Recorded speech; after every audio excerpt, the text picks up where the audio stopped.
Hello everyone, I'm Zhang Haoran from Tsinghua University.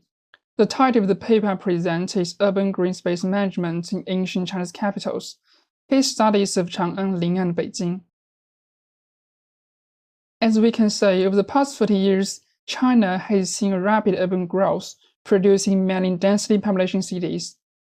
This growth has brought economic and social benefits, but also created numerous environmental problems. In that case, urban green spaces appear to be very important in these high-density cities. Urban green spaces, including all the nature, semi-nature, and artificial ecological systems within and around the city, play a crucial role in providing ecosystem services and also offering human benefits. And we should notice that high-density cities are not a phenomenon exclusive to modern times. In ancient China, a series of large-scale and densely population cities emerged, and many of them served as the imperial capitals. Like modern cities, these ancient capitals face ecological challenges from intense human activities, necessitating well-functioned urban green spaces. There's already much good research on urban green spaces in ancient China, but we can find that the existing literature often has three shortcomings. First, it often focuses only on distribution and morphology, neglecting management processes. Second, it analyzes green spaces in isolation, ignoring the broader urban context. And third, it examines specific cities and periods in fragment, overlooking the continuity across ancient China. So my research adopts an integrative case study methodology, selecting three ancient capitals, Chang'an in the Tang Dynasty, Ling'an in the Southern Song Dynasty, and Beijing in the Qing Dynasty. Each of them once stood as the most popular city in the world, and the urban green spaces in these three cities will be examined in a systematic analysis framework, including historical context, key urban green space, institution structure, leading forces, measures, and efficacy. After this, a comparison and induction will be carried out. Now let's go back to the Tang Dynasty and look at Chang'an. In 618, Li Yuan founded the Tang Dynasty and renamed the Sui Dynasty's capital, Daxing, to Chang'an as its own capital. Chang'an was one of the largest cities in the world at that time. It consisted of the Palace City, Imperial City, and Outer City, and covering 84 square kilometers. Modern studies estimate that the population of Chang'an ranged from 5 to 600,000, and possibly as high as 1.7 to 8 million. The intense economic and social activities in Chang'an significantly threatened the ecosystem, especially the forest. Since ancient China buildings were mostly made of wood, a lot of timber were needed for the palaces, government buildings, temples, and houses in the city. Additionally, the large population relied on charcoal as a daily fuel, putting more pressure on forest resources. As we can say in Guanzi and the Book of Han, in the early stages of ancient China, there had already been a recognition of the ecological functions of trees. And to preserve forest resources, the Tang Dynasty government prioritized the tree planting and conservation in the capital city, making street greenery a key part of urban green space management. Street greenery in Chang'an was very widespread. Chang'an had 11 north to south streets and 13 east to west streets. All of the 25 streets were planted with trees in the sides. 3 departments and 6 ministries system was conducted in the central government. One of the 6 ministries, the Ministry of Works, has a subordinate institution called Ministry of Yu to manage natural resources. Ministry of Yu was responsible for planting in the capital streets, managing mountains and rivers, and overseeing grass, trees, charcoal, and hunting supplies. The planting of Chang'an was placed here at the first, which shows the importance of street greenery. Apart from Ministry of Yu, the city's chief official Jing Zhaoying, or Minister of Capital, and his subordinates managed the daily work of street greenery. The management of street greenery in Chang'an was mostly in the control of the city government. According to Tang Huiyao, The government of Chang'an was responsible to oversee the planting and allocate the corresponding funds. The management measures were very strict. The trees should be of specific species, no elms and all acacias, and all the private felling and spoiling would be punished, even very small damage. The management acquired positive effectiveness. It not only brought into play the ecological functions of urban greenery, but also cultivated a special urban culture. As we can see in the poems of the Tang Dynasty, Green Acacia Street had become synonymous with the street of Chang'an. However, through the record of the history of Tang, we can find that emperors sent several orders to plant the street trees across Chang'an in different periods. That implied the street greenery was destroyed at some time. Well, the next part is about Lin'an in the Southern Song Dynasty. In 1127, the capital of the Northern Song Dynasty was seized by the army of Jin. Then Zhao Ge, a prince of Song, ascended the throne in the southern capital, Nanjing in Tianfu, and established the so-called Southern Song Dynasty. Due to long-term military defeat, the capital moved several times, and it was not until 1138 that Lin'an was firmly designated as the capital city. In the history of China, Lin'an was a rather modest capital city of about only 15 square kilometers. But due to the huge immigrant from the north and his rising political and economical influence, the population of Lin'an swelled very rapidly in a short period, and the urban area even spread beyond the city walls.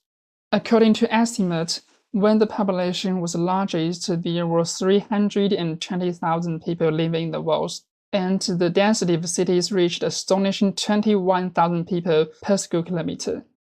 As the urban structure of Lin'an was lost from the Northern Song era, when it was only a local city, the population surge immediately caused urban congestion and land scarcity. To meet housing demand, the residents encroached on public spaces like streets, green area, and water bodies, and the waste was dumped in the rivers and ponds, posing more threats to water bodies in Lin'an. In the Song Dynasty, the importance of water bodies in city was highly thought of. For instance, the famous writer Su Shi ever put forward 5 functions of the West Lake: providing habitats for creatures, supplying urban water, supporting irrigation, feeding canal systems, and supplying materials for brewing. As we can see, the West Lake next to the city walls with a size of 9 square kilometers was definitely the most important urban greens for Lin'an. And there were also ministries of Yu and the Ministry of Water under the Ministry of Works. But all the 7 large-scale projects to rehabilitate the West Lake was carried out by the city chief official. Lin'an Zhifu, we can call him governor of the prefecture of Lin'an. He had a subordinate governor of Qiantang County, under whom there were 200 soldiers specialized in lake dredging. 3 main measures were conducted in the management of the West Lake: dredging connected water bodies, forbidding the occupation of cultivating, and strictly regulation on polluting behaviors, all of them for the purpose of preventing the lake shrinkage and contamination.